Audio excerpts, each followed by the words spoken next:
Let the world hear his word.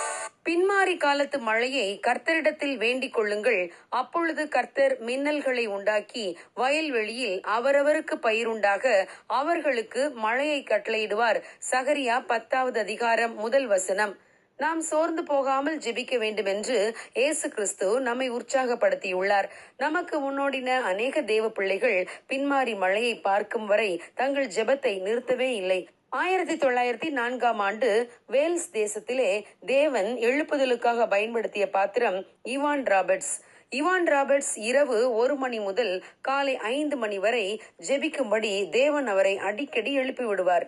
1904 November மாதத்திலே அந்த தேசத்தில் எழுப்புதல் தீ பற்றி எரிய ஆரம்பித்தது. தேவன் எழுப்புதலுக்காக ஜெபித்த இவான் ராபர்ட்ஸை வல்லமையாக பயன்படுத்தினார். லட்சக்கணக்கான ஜனங்கள் தேவனிடம் வந்தனர். போதை மருந்து கடத்தலுக்கு பெயர் போன தேசமாக இருந்தது கொலம்பியா. ஆனால் தேவ பிள்ளைகள் ஜெபித்ததால் அந்த தேசம் மனம் திரும்பியது. அந்த தேசத்திலே இன்று எழுப்புதல் அக்கினி ஊற்றப்பட்டு கொண்டிருக்கிறது. தினந்தோறும் அநேகர் இயேசுவண்டை வழிநடத்தப்படுகிறார்கள். ஆம் பிரியமானவர்களே, நாம் பின்மாறி காலத்து மழையை கர்த்தரிடத்தில் வேண்டிக் கொண்டால் அவர் பின்மாறி மழையை நிச்சயம் கட்டளையிடுவார். எலியா என்ற தேவ மனிதனின் காலத்தில் இஸ்ரவேல் தேசம் விக்கிரக வழிபாட்டினால் நிறைந்திருந்தது. எலியா என்ற ஒரே ஒரு தேவ மனிதன் இஸ்ரவேலின் தேவனாகிய கர்த்தருக்கு முன்பாக நின்றதால் மாபெரும் எழுப்புதல் அன்று ஏற்பட்டது. எலியாவின் ஜெபத்தை கேட்டு வானத்தில் இருந்து அக்கினி இறங்கியது, பலி பொருட்களை பட்சித்து போட்டது. இதை பார்த்த இஸ்ரவேலர் கர்த்தரே தெய்வம், கர்த்தரே தெய்வம் என்று ஆர்ப்பரித்தார்கள். தேவனுடைய நாமம் மகிமைப்பட்டது. ஆம் பிரியமானவர்களே, தேசங்கள் கர்த்தரண்டை திரும்ப நம்முடைய ஜெபம்தான் பிரதான தேவை.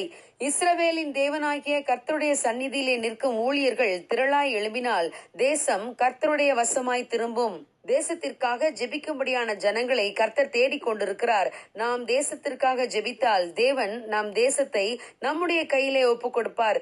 நம்முடைய தேசத்திலே தேவன் பின்மாறி மழையை ஊற்றும் காலம் நெருங்கிவிட்டது. ஆகவே பின்மாறி மழையை ஊற்றும் ஆண்டவரே என்று ஜெபிக்க முன்வருவோம். அப்பொழுது நம் தேசத்தின் எழுப்புதலை நம் கண்கள் காணும். God bless you. Have a good day.